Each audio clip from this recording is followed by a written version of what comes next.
and welcome to the 2019 edition of World's Top 20. I am Jatt. This is Vedius. How are you doing today? I'm worried. I'm excited. I'm looking forward. Top 20 is always a controversial list to make, but I get to get my opinion out there, and I'm looking forward to seeing how people react and sharing some of my thoughts. Yeah, and actually more of your opinion than if you had done it in previous years. So for the last 3 years, we've been doing a combination list with 3 different representatives, and then we kind of merged the list together. I think that probably would have been a disaster this year because of how much volatility there is in terms of the strongest region, right? Yeah. I think a lot of regions can make their claim to do that, and then if you actually tried to just get 3 representatives from the 3 top regions to do that, they'd all, and then combine the list, I actually think they would actually look kind of garbage. Also, the people that we used last year with Deficio and Papa Smithy, they're GMs for teams now. So doing top 20s is a little bit weird. So I am excited to try this new format where we are not combining the lists. I have my top 20 players. Vedi has his top 20 players. I hope you can find the lists. They're going to be on Twitter. They're going to be probably on this screen if we've edited them in. There will also be a link to them in the description. The 20 players should be there and will pop up many times throughout the video. But talk to me a little bit about what making this list was like. It was really hard. Because there were so many players that I wanted on the list. And I took the advice of Papa Smithy, Frost, What did they Deficio, tell you? And they said just make the roles first. So you make top 5 for each role. Because if you can dissect down to that, well, I don't do top 5. I do the top like 8 or 9 from each role just to start, right? Well, so I get all the players. So I will spot. I mean, you've already seen it. So there's no NA players on my list, right? Shocking. So I have EU, LCK, and LPL. Yeah, you have 7 LCK, 5 LEC, 8 LPL. I have 8 LCK, 9 LPL, 3 LEC. Yes. Shockingly, Doublelift is not my 20th. He's not. There's no Bjergsen. Elephant in the room. Doublelift is not number 20. Hilly is for you, though. Yes. Yeah. But we'll get to that in a bit. Okay. But focusing in on this idea of how it was, how I structured it. So I started off with the 9 players in each role across the 3 regions. And then I filtered it down to my top 5. And then the purpose of our lists were, because there were 2 ways we could have done this, right? We could have said, coming into Worlds, who are the top 20 strongest players? Right. Or who do we believe the top 20 players will be during the World Championship? Yeah, and we decided on, this is a list of who we believe will be the top 20 players at the World Championship, not some each our own criteria, 1 MSI plus 73 CS at 10, right? Like these things don't have the formula, especially with all the regional instability. So at least personally for my criteria, I was just trying to use as much expertise as I have from casting competitive League of Legends for 8 years and watching and analyzing these teams to try and figure out who I think will be the best. And my rankings somewhat reflect the teams I think will succeed. What about you? What did you use? Very similar. And for my criteria, what I had was I put percentages to it as well. Not as like hardcore percentages, but very much like weighting, you know? So I put a lot of weight on recent performance. So things like mainly second half of Summer Split and playoffs. I also had things like international performances across the last 2 years and how players show up at these events, along with consistency. So consistency was something that was really important to me and will tie into a lot of like FPX players. And so were you saying an inconsistent player is worse than a consistent player? Yes. Okay. In terms of my expectations coming into the World Championship. Right. Even if the inconsistent player has much higher highs. Yes. So that's why players like The Shy are very low on my list, because while I think overall the Shy has had like a mostly solid split, he's had high variation. And speaking to people like Raz has told me that like The Shy was someone that's had like very, very high peaks, but also very, very low troughs. And so he's like very low on my list just because I think that my expectation coming to the tournament is that he should still be a strong top laner. He should be one of the best performing players at the World Championship. But because of his high variability, that will factor in and ultimately hurt him. Yeah, and also I know you talked right at the start of the video about being stressed. That you just got to lean into it, right? Yeah. Because I think we were having this conversation with some other analysts right before filming this, and even if you were this omnipotent league caster who saw every pro view of every single game, and you felt like you had perfectly analyzed everything that would happen to make this list, no one who reads it would have that information. Nope. So they would think that list is hot garbage. Yep. Most likely. So there is always going to be that level of subjectivity. Yeah, there's an inherent level of bias. Yeah, I try and bring my expertise, and I try and be as unbiased as possible and trying to get who I believe to be the top 20 players. And you're also just trying to use, you decided to assign, percentages and try and math it out. A lot of mine is just evaluating how I think this player plays, right? Like they force mistakes more than they are unable, like more than they can get pushed in, or this player is incredibly versatile and uses that to their advantage. And I think they will be able to do that at Worlds for these reasons, right? Yes. So what's funny to me is that even though you might think our lists are like way different, we definitely have some differences we'll get into. We do. I think we have a lot of players that ended up coming out like exactly the same, including our number one player at Worlds, which is always something that we talk about, Faker, which we've read a couple of other lists, and I hadn't actually seen Faker showing up in that many top 20 lists, so I was a little surprised to see us both go for him at number one. Why did you put him there? So for me, Faker was someone who had a rough spring split, but a fantastic MSI. And I felt that during the summer split, he changed his playstyle a little bit, which ultimately hurt him as a laner, but I think made him more of a complete player. And I have to give a lot of credit to Atlas because I think he summarized it very well. He explained to me that he thought that in spring, Faker was a lot more selfish and he played more for himself, whereas in summer, he played a lot more for his team and almost changed his perspective to play more towards Clid rather than forcing Clid to play to him. And I think that evolution and transition that SKT went through the summer split made him more complete as a player. And I think that especially in playoffs, we really got to see that work out for Faker. Yes. And when we tie that into the fact that I rate consistency, international performance, and recent performance, he kind of ticked all the boxes because you can never say, especially you just look at MSI's, his most recent international performance, right? He popped off in that tournament. He looked fantastic. He was almost the reason that they were able to beat G2 in that full best of 5. Right. However, I think the devil's advocate to that would be that Caps roamed on him a lot. He did. Right? Ended up getting the rest of his team fed, and that's one of the reasons they lost. But I agree. I'm glad we're starting off with an agreement point because there's probably going to be some disagreement in this video. But I agree with everything you said about Faker. And for me as well, for number one, the name does carry a lot of weight for me in the fact that literally everyone who plays against him, especially some of the younger players, would have grown up like wanting to be Faker. I mean, it's even a meme for some people whenever they play really well. Oh, I'm Faker, right? They say it in solo queue, they say it in team comms, they say it during stage games. And then the cherry on top was the playoffs that you pointed out, where Faker and Clid, I feel like just ran through the LCK. They did. They definitely had some questionable stuff in spring, MSI, and in summer. But for me, when I come into this and I think SKT is the best team heading into the World Championship, it's always got to be about Faker, even if his year-wide numbers don't say he was the best because his kills aren't completely popping off, but he does so much for the game post 20 minutes, and those things don't show up on the stat sheets, but it's the reason I put Faker number one. And it's one of those things where if this was a list of how do I rate mid laners, then I might have put Chovy above him. Well, because that would have been like strictly laning phase. Yes, that would have been. Because I do think that there are laners and there are players that do many things better than Faker.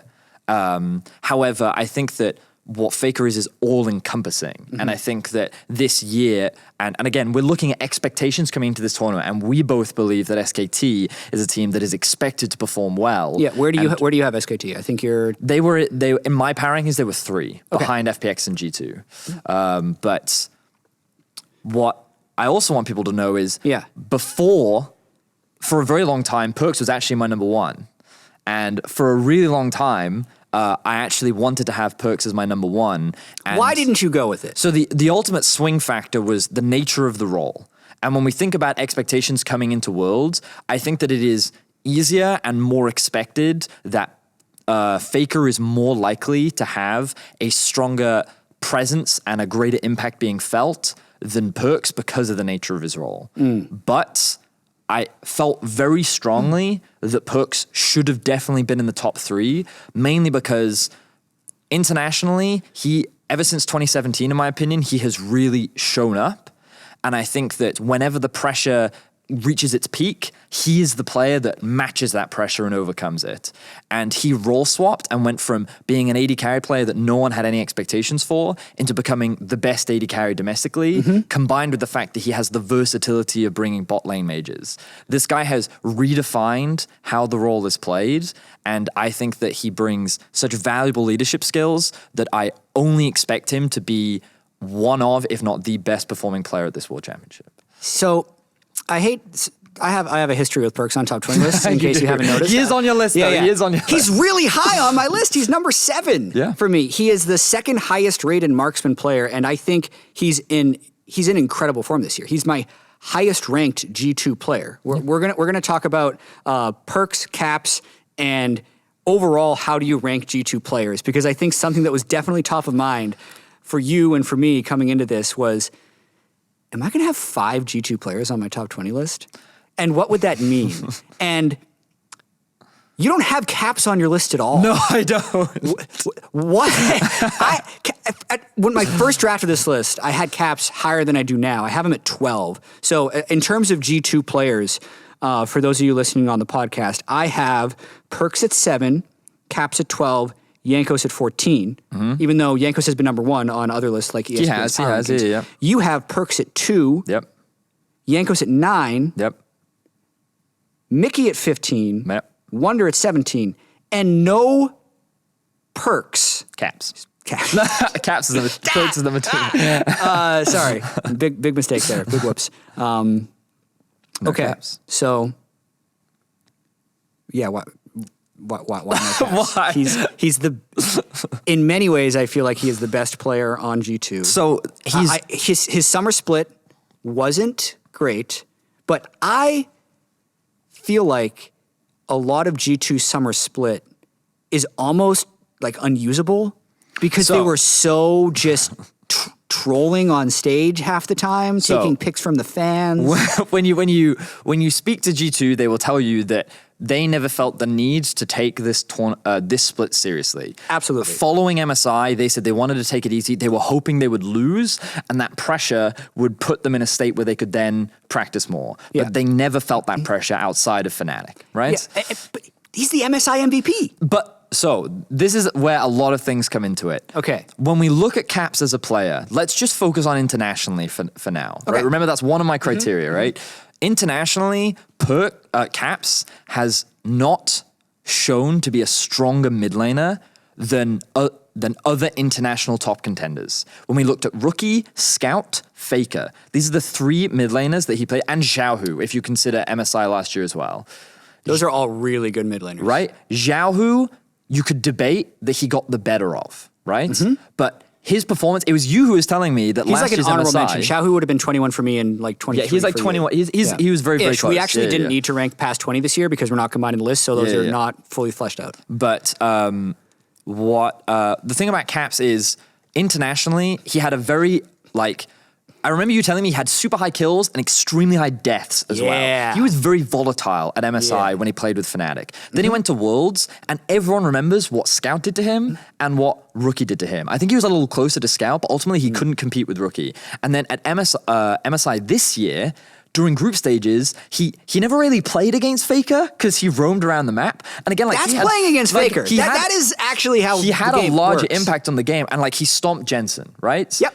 But he still couldn't beat Rookie. And he never got to prove it in a best of 5 either. And when we're looking at expectations coming into the tournament, and when I rate recent performance very highly, Caps did not look good in his most recent performances. His playoffs was probably the weakest we've seen him domestically for a while. And internationally, he does not have a great track record. And considering how competitive this list was for me, I could not kick someone else off to put him on. So while he was very close, I think I had him 21, 22. I really struggled to kick someone off to put him on. So that is why I until he proves to me that he can compete with the best. I mean, even if we think Perkz had a better mid lane performance last year against the best mids in the world than Caps did. If I was to retroactively go back. People always ask us to do this, and then we never do because it's like it's just the winners. Like the winners are all the best players. But actually ranking Perkz' mid lane performance last year. Whew, Yeah, I think he was one of the best performing mid laners. probably only behind Rookie. I think so. Yeah, he would have been number 2. Yeah. Yeah. See, I can say nice things about Perkz. It's possible. I have him 7th. He's really good. I did not expect that out of you. But it's again like of all the G2 players to leave off, like essentially what you're saying. But is what your I think- expectations is he will be the worst performing member of that roster. That's what I think. Or at least I think. So bear in mind, I think G2 is exceptionally good, right? Yeah. I currently have them rated as 1 in my power rankings, and given my recent greater depth of understanding into FPX, I would probably put them at number 2. Yeah. But I have high expectations, and I only have 20 players to work with. Yeah, and this list is impossible, in my opinion. But what I hope people understand is that I have to look forward and I have to think about expectations. And unfortunately, in recent performances, he hasn't looked good. He hasn't been super consistent. Like you can't say consistency for caps, right? And internationally, he hasn't proven a huge amount against the best mids in the. And like, what even mids do I have? I have Faker on my list. I have Chovy, Showmaker, and I have Rookie. Yeah, I just remember like last year, I think we cumulatively had him ranked at 5th or something. It was high. It was very high. You could argue that ended up being a little higher than his performance, but he did make finals. Then he won MSI MVP and continued to dominate Mickey Europe was on a super robbed team. of that MVP finals. Sure, you had a vote, right? No, I didn't. Really? No, I didn't get a vote. How do you do MVP differently than? Oh, wait, NA? no, I was casting that. Yeah. The MVP finals, I definitely put Mickey's name down. Okay. That was my vote. I voted for Overruled. Mickey. Yeah. Yeah, I was. That's the nice thing about World's Top 20 is like someone could have overruled you for caps, but now you get to live with that decision. Yeah. Yeah. And Anyway, like, I'm thank you for happy backing if up I'm the wrong. argument. I'm No. happy if Yeah. I'm wrong. As a European, if caps pops off, then I'm happy. But Yeah. those are the reasons why, and I hope that it makes sense as to why I didn't put him on. That's honestly why it feels like I don't have any NA players on my list. Is because I think I think a lot of people would say, this is like an honorable mention section, but I feel obliged because it is the region that I sure. spend the whole year casting. Core JJ, I think, is the best player in NA. Even though my personal opinion is Doublelift is like the most valuable, yet who actually won the MVP is Svenskeren. And Svenskeren is who I consider the second best player in NA. Those would have been the 3 that could have made it into the list, right? But my overall list has 2 supports because I ended up indexing fairly hard on the carry roles because I feel like they're having larger impacts, and top laners is where I under-indexed a lot this year because I feel like even just looking at some of the champions Wonder was able to play in their games isn't having the same type of influence over the game that it's potentially had in the past. Yep. But before we get off of G2 and talk about our next topic, I think we have to address Jankos. Because I'd also like to talk about Mickey at some point as well. we can't talk about all the G2 players. I know, but like just Jankos and Mickey are 2 very specific ones because I have very strong feelings because about they are Mickey. the non-carry positions on an incredibly potent team. And where ESPN, like Jankos was the MVP of the LEC. He was. Right? And number 1 on other power rankings like ESPN's ranking. Had I mean, he's in my top 10, right? I have him at 9. Yeah, but 9 is a lot different than 1. Yes. So, like, just why is he not, like, why is the MVP of the league not higher than Perkz? So, one of the things that I think made it harder for me to rate Jankos higher is I legitimately think that he is a full tier above every other jungler in Europe. And I'm going to use LCK as a comparison because Canyon is someone that I really wanted to put on this list that didn't. And I regret it in many ways because I kind of want to force it. But I think that, man, Canyon, I feel like he gets a bad rap. Yeah. In the LCK. I think he's super good. But again, I actually ran out of space. Yeah, on this as exactly. well. And so what I think is the LCK had Clid, Tarzan, Canyon. And then they even had junglers like On Fleek as well. Yeah. Who, like, they had a lot of high-end competition junglers that were constantly competing. You could see the skill level of these players. Jankos didn't have that. And while I think that Jankos has had solid international performances, I do not think that he has helped define the team.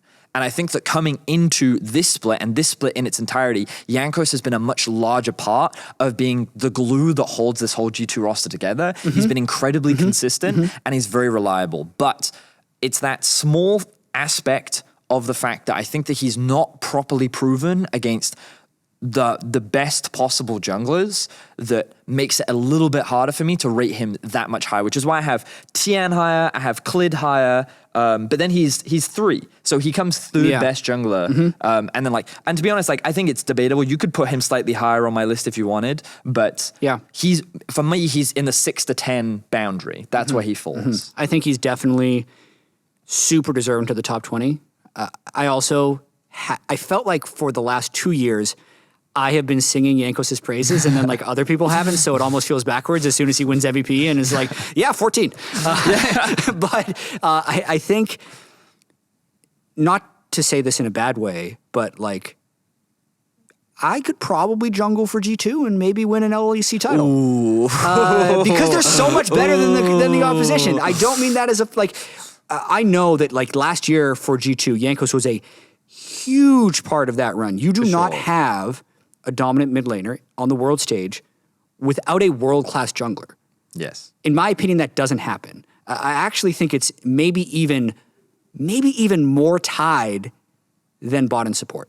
Sure. That's kind of the overall thing. So with me having Caps and Jankos, with the uncertainty I personally hold around G2, that's kind of where I put them. And I think Jankos was the one that kind of ended up getting put on play the game for real duty for most of the summer split. Yes. And that ended up making him look so much better than the other G2 players. Sure. But I feel like when they hit their stride and everyone is on play the game for real duty, then the solo laners, Perkz and Caps, would rank just above him. The one thing about Jankos that I feel really strongly, and this mainly comes from Grabs, is that Jankos has learned to understand his players.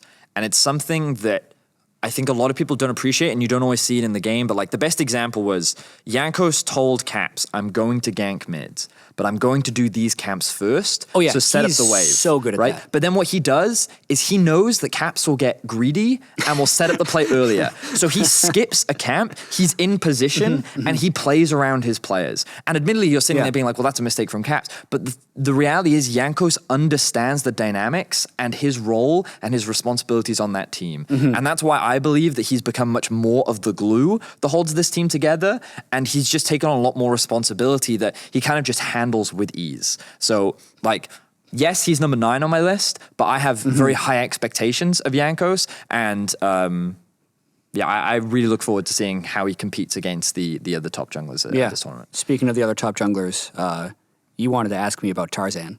I did. I have Tarzan at number 5. He's my... Where do you have him? I have him at 11, and he was lower for a long time. Why'd you move him up? Just help me. So the reason why I moved him up is because originally Chovy and Tarzan were actually much lower because I do not have high expectations for Griffin this tournament, and I think that the natural playstyle of Chovy and Tarzan, Griffin is a very slow team, right? And we have some numbers to back this up. In terms of his jungle proximity, he is 10th in the LCK with 35%, right? That means that he spends the least amount of time around his laners in the early game, right? He does not make a lot happen. His laners typically just get advantages because of how talented they are. And the thing about Tarzan is I think he showcases a gap between himself and a lot of the teams below them. But when you look at their recent record in the second half of the split, they lost to DAMWON, they lost to Gen.G, they lost to Afrika, they lost to SKT.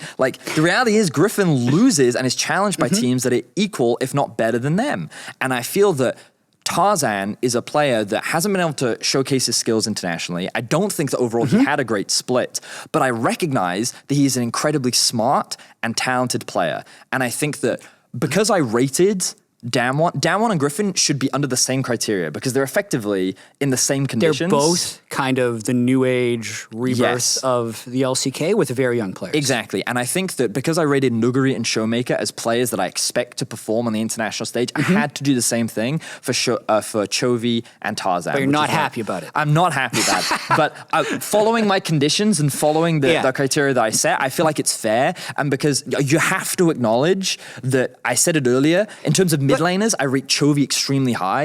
And I understand why so many people have Tarzan at so high on the list because he is an extremely talented jungler. He just hasn't shown it recently. And so he hasn't beaten SKT and Clid and Faker in best of 5s. But he has, on average, been on the best regular season team across the last year and a half of the LCK. Yes. Right? Griffin has won the regular season. They're 3 splits very in a row. consistent. Every Very split they've been consistent. in the LCK, they've won it. Yeah. The regular season. And I think we need to define our language a little bit, because Griffin is slow in terms of kills, Yes. but they are the best early game team in all of the LCK. In terms of their goal difference, I think so, yes. Yes. Yeah. Gold is power. I feel like that's actually, yeah. I think if you're deciding between activity and gold, I'm going to take gold. Sure. And it comes from their laners, right? And also, well, kind of. Because I think Tarzan is able to control the game in such a way that he doesn't always need to show and waste time, but he will be where he needs to be when he needs to be there, right? I mean, I think a lot of junglers do that. Yeah, but Tarzan does that better than anyone else, right? Because his jungle proximity is extremely low, but his laners aren't punished for it. So it's twofold, right? Chicken or the egg. Is it because the laners are so good, or is it because Tarzan is pathed in the right position, because Tarzan is always letting the other team know where the enemy jungler is going to be so they don't get there, and also just deadly efficient with his ganks and almost never dies. So he has all of those things, plus probably the best mechanics of any jungler at Worlds. And I agree. And I mean, like, that's why he's high on my list. Also, Yeah. like, these are all factors. But, like, there's also the element of recent performance, in which case, like, you're right, he hasn't won a best of 5 yet in the LCK. And I have Clid at 4, because... But the thing that's the one team the thing he that can't blows crack. my mind is that you have Tarzan at 5, which means that the expectation is that Tarzan will be one of the best performing players at this World Championship to you. I have Griffin in my pick'em first in their group. Okay. So I need to be in the way that you're sticking very rigidly to your criteria, even though I feel like recent performance needs to be taken with much more context, which is one of the reasons my list is different. I also got to stay consistent with the fact that I think the LCK is going to have a massive comeback year. I explained it more in depth at the end of Euphoria. So since we're talking about top 20 players, that's kind of neither here nor there. But also to your point, I'm willing to be wrong about these things. And I think something that's going to be an overarching conversation for all of Worlds is not only, our top 20 player list, because everyone watches this video. It's also just which region is the best, which is second, which is third. How does it stack up? Because I think... And right now, based on our numbers, we have LPL is first, LCK is second, and LEC is third. Yeah, and I have LEC as a more distant third than you do. And I think a lot of European fans, if I am self-aware, feel like I don't like them, right? I'm willing to completely change my mind here. I think this is the World Championship where if EU puts up a dominating performance, kind of a la the way the LCK has been able to do it in the past, or kind of how the LPL did last year, I'm on board. And I would completely be on board for the LEC to be the best region, but they just haven't proved it. I haven't seen enough evidence yet. And I mean, so the first thing that the fans will immediately say is, but we won MSI, Jatt. Now, we did. Yeah, and the initial point is that what Europe proved is that the top end can compete with the other top ends of the LCK, and we haven't quite proven against the LPL yet. And that's something the LPL proved in 2015, and it took a very long time for that region to reach parity. Right, and that's the thing, right? No one has achieved the golden road, not even the LCK, right? And while G2 is on track, there's no guarantee that they'll do it. But one of the things that I want to say in support of your point is that from an analyst's perspective, if you are judging G2 off of the 10 games that they played, and Fnatic, that's a lot of games and a lot of data, and those teams did not look spectacular. So if I look at recent performance, then there's a lot of weight and evidence to not have the G2 players as high as I even do. And there's reason to not have them that high. And the reason why I do is, like, there is inherent bias. I have seen an entire split of Europe, and I know the potential of these players, and so I naturally err more towards them because I have more experience with these players. But I can understand, and it's very reasonable. No. Because the LCK... I can't believe how smug we're looking while talking about these clearly wrong opinions. No, okay. But LCK and LPL do look stacked, and there's a reason why we have overwhelming amount of, like, we have IG players, RNG players, and FPX players, along with SKT Griffin and DAMWON players. Yeah. Whereas we only have G2, and I have the one exception of Hylissang on my list. So like you can see in terms of like just regional strength, you know, like all of Europe's best players are actually on one team. Yeah. So I don't think it's completely unreasonable, and I know a lot of people are excited for Europe, and I think they should be. Yeah. Sweet. But it's hard. That was a great hype piece. Not super related to top 20, so we're going to get back on target with IG, because you talked about ceilings and potential. Yep. And even though IG looked rough in summer split, so the recent performance wasn't great, if you just like stop paying attention to them right after MSI group stage, they're scary. They're real good at that point, because their ceiling is so incredibly high. Yep. And they did have a bad summer split. I think Rookie is a player I want to focus on a little bit. And we're going to talk about the 3 IG players we have on our list, because I have the Shy at 10, Rookie at 15, and JackeyLove at 19. You have JackeyLove at 7. Yep, he was higher as well. Yeah. The Shy at 18 and Rookie 19. So we have a difference in opinion on which IG players are there. And I'm going to kind of give my case for Rookie, where I have him at 15, but a large part of me wanted to put him higher. And based off recent performance, not justified at all. Because in the summer split, he had to miss some time for personal reasons. He did. And he probably missed at least a month of playing League of Legends, not to mention the personal life stress. About that, yeah. So in coming back and getting back into form, I feel like we should be treating him more like a sports athlete rehabbing back from an injury than we should a guy who wasn't as good in summer as he usually is. I think that's fair. Because he looked much improved in the gauntlet compared to what he saw after he came back. And I know what his peak is. He was, to me, the best player of Worlds 2018. Yep. So there is obviously a lot of, like, the predicting at 15 is like, I think he'll be almost back to where he was, but not all the way is kind of what I'm going But that's with. the hardest thing, right? But the chances he could even be better, or he could fall flat. Yeah. And again, because I stuck quite rigidly to my criteria, and like recent performance had a large weight. And but I think like your analogy is a fantastic one. The idea of recovering from a sports injury, I think is very accurate, and that's kind of how I see Rookie. And it was something I was tweeting about not too long ago, which is that some people got upset that I rated IG higher than Team Liquid, you know, especially when you look at the split, and you're completely right. But you could see what Rookie was doing in those 2 best-of-5s that they played to qualify for Worlds. He single-handedly carried a game on Kiana while also single-handedly throwing a game on Talia, right? Like, the guy has both high peaks and high troughs, but that's also the nature of IG's style and who they are as a team. And because there was a lack of consistency and their recent performance wasn't that great, that's why I rated both the Shy and Rookie quite low, but I still wanted them on the list as that representation. But JackeyLove, this guy had a fantastic year in my opinion. I'm going to pull up my counter while you go on your so pro JackeyLove. The thing about JackeyLove is I think that he was a fantastic performer at MSI. When they were having those goofy for fun games, I felt like JackeyLove was the most consistent player and high playmaker, fantastic. He was very good during the regular season, and he was one of the main reasons why they even qualified for Worlds and why they were able to qualify for playoffs during the regular season. So I just think that JackeyLove's skill ceiling, and I'm going to be mean, Baolan did not have a good split. Baolan was weak. I'm going to agree with right? That's a hard agree. JackeyLove was playing with a handicap, yet he was still consistently coming out ahead in lane. And I feel like that JackeyLove, I just have such high expectations for him because last year was his first Worlds.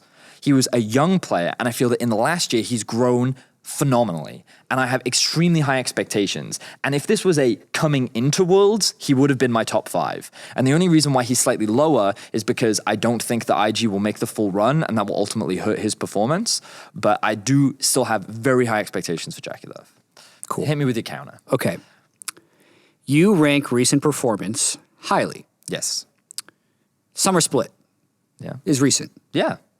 The LPL 2019 Summer All-Pro team, top 3 AD carries. I'm going to give them to you. Number 1, LWX. Okay. Number 2, Uzi. Yeah. Number 3, Mystic. It's just wrong then, isn't it? Uzi is, so for me, I have Uzi higher than LWX despite that voting because we know that Uzi oftentimes rest as much as he possibly can during the regular season while maintaining that ability to sprint to the finish because he's been playing for so long. We know he's got back issues and elbow issues and wrist issues. There's a Nike documentary on LPL Esports where he ends up talking about it.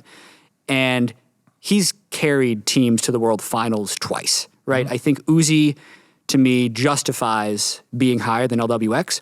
LWX had a split where he had the second most kills per game a player has ever had in the LPL, second to only Uzi's 2014 summer split.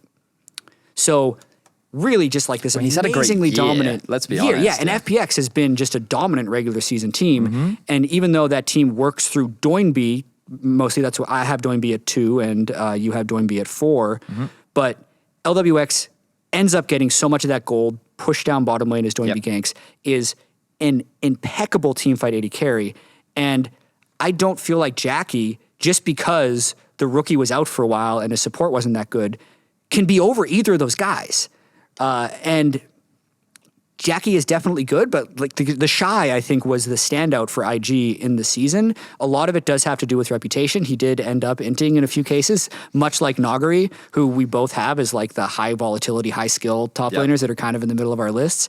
But basically my argument for JackeyLove is he wasn't top 3 in his region. He probably shouldn't be top 7 at Worlds. Or top 3, as another list had him. I mean, that's fair. Yeah. That's fair. Cool. I ultimately just, like, I will say, I think that I, as an analyst, underrate LWX. Like, I didn't get to watch the entire regular season, but I know that he has been very consistent and solid throughout the entire year. And I know that many LPL enthusiasts, many analysts rate him very highly. But I guess that of the things that I've seen, it feels like he's a very solid and reliable AD carry, but he hasn't done anything that necessarily stands out. But I also think that that's an inherent problem with FPX, in that they're not a team that has standout players. They are ultimately just an amazing team. And like Gimgoon's not on my list, but I wanted him on my list. I couldn't. He's another player that I couldn't fit on. Yeah, I wanted all 5 FPX players on here because I was really close to getting all 5 FPX players. Part of the like, hey, are we going to have 5 G2 players? I'm like, maybe actually 5 FPX players because of the black mark on the last year and a half of LPL is that semifinal against Team Liquid. Yep. Right? If that doesn't happen, obviously there's a lot of like ifs. You can't just do that. But if that doesn't happen, imagine what the LPL would have done in the last 2 years. Right? We wouldn't even be having a conversation about who the best region at the world would be. Yep. This list would be like 12 or 13 LPL players. It would be madness. We'd be so pro LPL. But it happened, so we have to judge kind of based on that, and then kind of readjust our understanding of the overall ecosystem, right? Yeah. So we've hit our major topics. Yeah. But there's a lot of players we haven't necessarily talked about. Okay. What jumps out to you that you feel like? So I feel like it's worth mentioning Nugar. So I want to backtrack first to supports. Yeah, because I actually have Mickey as my highest rated support effectively your in the highest, world. Why did I not notice this? 15th is your highest rated support? Yeah. You don't think it's a very good role in pro. So originally Mickey and Ming were in my top 10, but then as I went over this list over and over and over again, it was just like I was moving players up and they just gradually got pushed further down and down. I know I flamed you. My highest ranked support is at 16. I also did the same thing, but I wanted to get a rise out of you.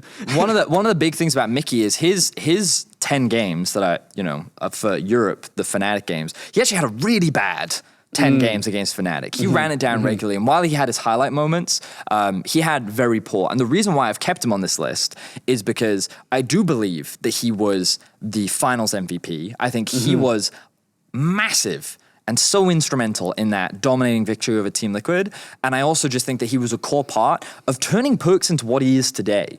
I think a lot of people don't appreciate that Perkz came into a role that he was not familiar with, and Mickey helped guide him and lead him to a point that he's at now. I also feel like they both kind of brought new ideas to the role. I mean, 100%, right? Just the way that they kind of just challenged the convention of the lane, and that's one of the reasons I have Perkz so high. Yeah. It's not purely because he's a great marksman player, it's because he's a great bot laner. Yes. And Mickey didn't know how to make a great Syndra bot work. I think they did that together. But for continue. sure. But there's a reason why I have Mickey and Hylissang on the list. And something that I believe very strongly in Europe about, and I'm going to get a little micro now, is that something that Europe does, I'm quite confident that the rest of the world does not do, is how much Europe supports Rome, specifically these two. And something that Europe does a lot is we have this 3-man mid method where we force prio mid in order to gain control over whatever we want, because no one ever matches it. And the reason why things get scrappy between G2 and Fnatic is because they both do the same thing. So you have a lot of fighting and skirmishing over control.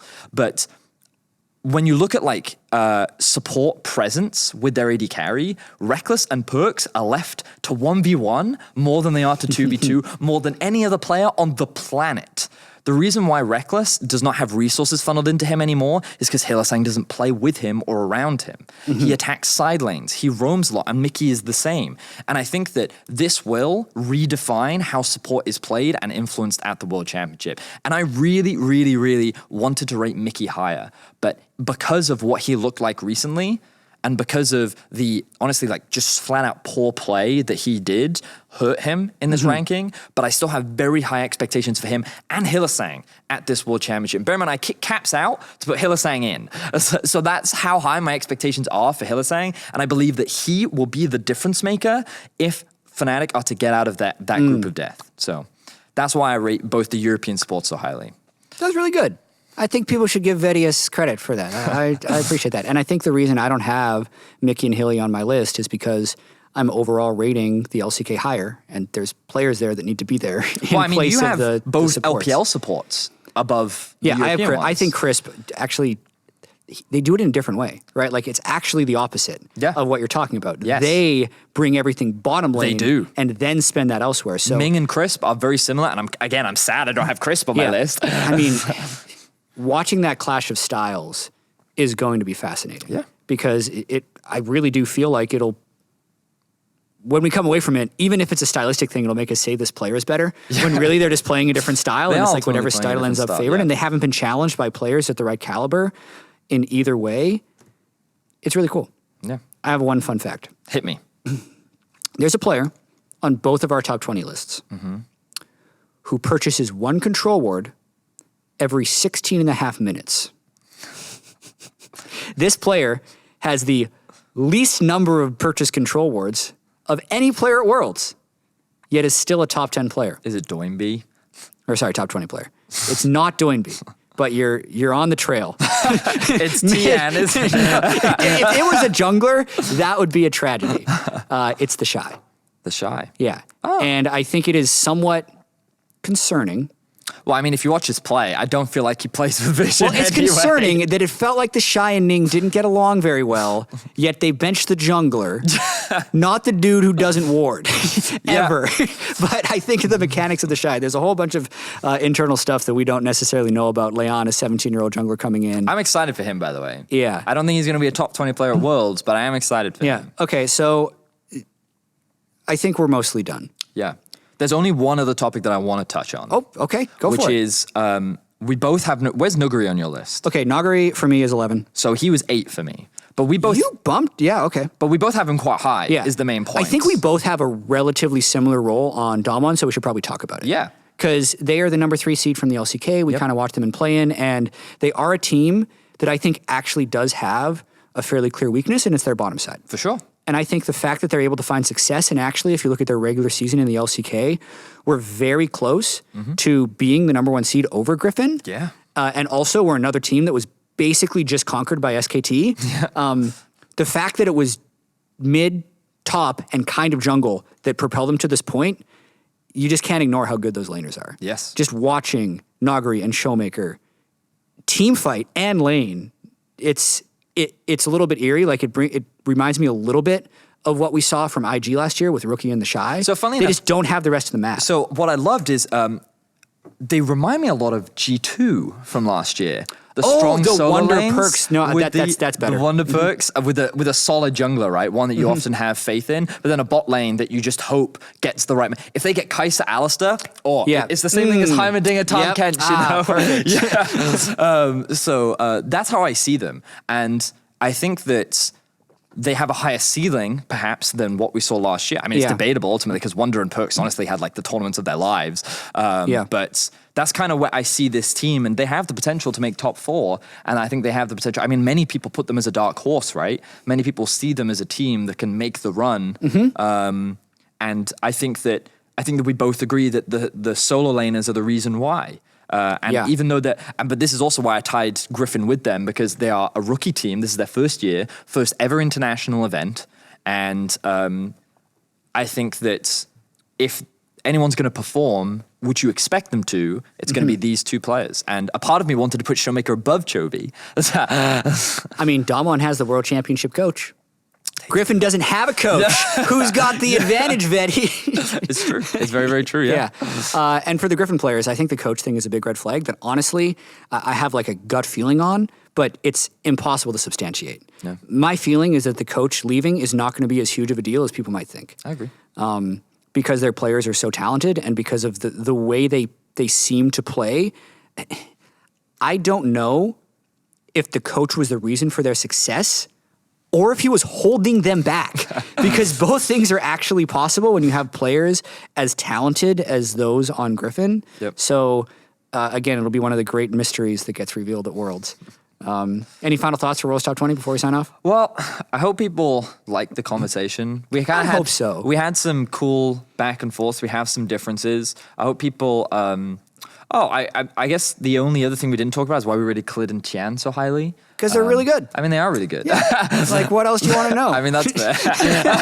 They're really good. But the main thing for me was that they are the reasons why their teams are so successful. Yeah. The synergy, the way in which they enable their mid laners to do what they do so well is what I give a lot of acknowledgement and credit for. And I think the whole reason FPX is succeeding is because Tian, in the same way Jankos is for G2, Tian is the glue that brings everything and sticks it all together. I'm very excited for Tian and Klid at Worlds. While they might not be as mechanically strong as like a Tarzan, I think that they will bring a lot and showcase a lot. I'm very excited. Yeah, and I think in just thinking about top 20 players at Worlds, there are so many people that I see say, they shouldn't do top 20 players at Worlds. They should do players to watch at Worlds. They should do tier lists. It's like, yes, if the purpose was to make this like consensile opinion. But I feel like, especially this year, the difference of opinion across the lists I've seen, whether it was Yamato's list, ESPN's list, LS's list, why am I blanking? The Dopa's list, like Apto, who just like only solo queues against people, and his top 20 for bot lane or tier list for bot lane was it depends, right? But I still like how large the conversation can get because I hope it's just content people enjoy consuming, enjoy talking about.